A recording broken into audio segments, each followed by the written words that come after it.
ate, samahan niyo na naman kami ng batang makulit sa panibagong araw namin. Fast forward na pala tayo mga ate. So ayan nga po ay nagwawalis-walis ako. Kakatapos lang namin mag-almusal niyan.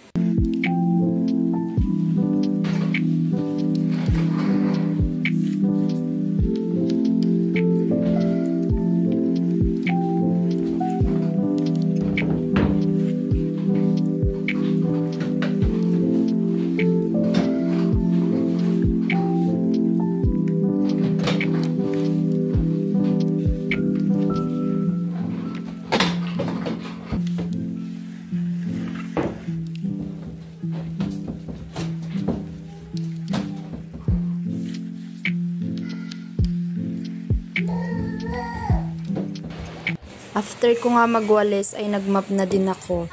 Kita nyo naman mga ate ko, hindi talaga mawawala itong batang makulit. Buti na nga lang mga ate hindi iyakin. Talagang sunod lang siya ng sunod sa mama. Minsan nga pag alam na niyang magmamap na ako, kukunin niya na yan tapos ibibigay sa akin. O di kaya bubuksan niya yung electric fan. Big boy na nga talaga ang batang makulit. Nauutusan ko na nga din. Parang dati karga-karga ko lang. Ngayon mga ate super kulit na.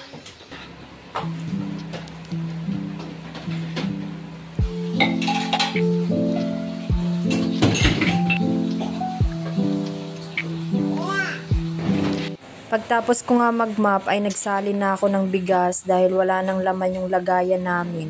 Kung mapapansin nyo mga ate ko, yung unang nilagay kong bigas, binigay lang sa akin yan. Kasi mabait nga yung kapitbahay namin dito. Binigyan ako ng stab. Tapos, ipinila ko naman. 'Di ba? Wala naman akong ginagawa. Kaya, yun, pumila kami ng batang makulit. Ang swerte nga namin dahil may mga mababait kaming kapitbahay. Bali 5 kilo nga pala yung natanggap namin. Tapos, inihalo ko lang siya dito sa binili ni Jom. Pag may mga bigay-bigay nga dito mga ate ko, talagang hindi ko yan tatanggihan. Go tayo. Dahil blessing yan, malaking tulong yan para sa amin.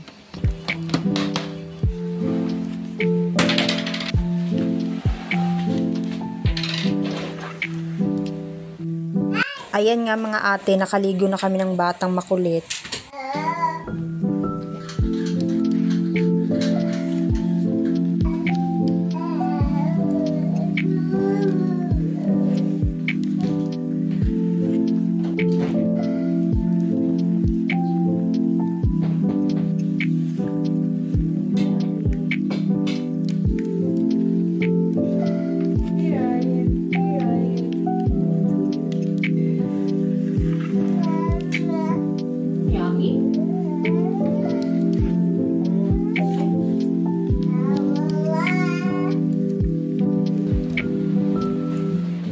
Fast forward mga ate, so ito nga, kinukuha ko na yung mga sinampay ko para makapagtupi na ako.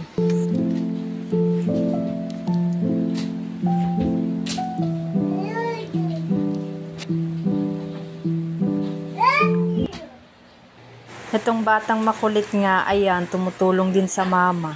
Alam na niya kung paano ko tinatanggal sa hanger, kaya ayan, sinusubukan niya.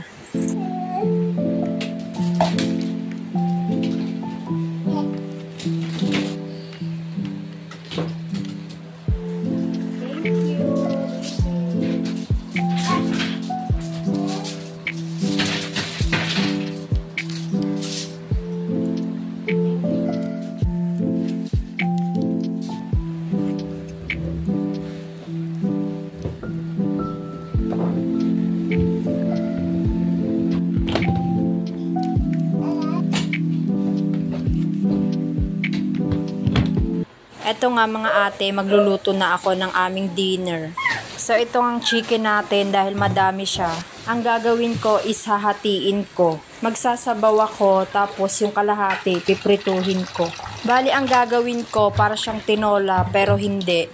'Di ba? Ang gulo ko. Haluan ko kasi siya mga ate ko ng carrots at sotanghon. By the way mga ate, halagang 100 lang yung ating manok. Pero madami na siya no. O siya mga ate, panoorin nyo na lang kung paano ko lulutuin.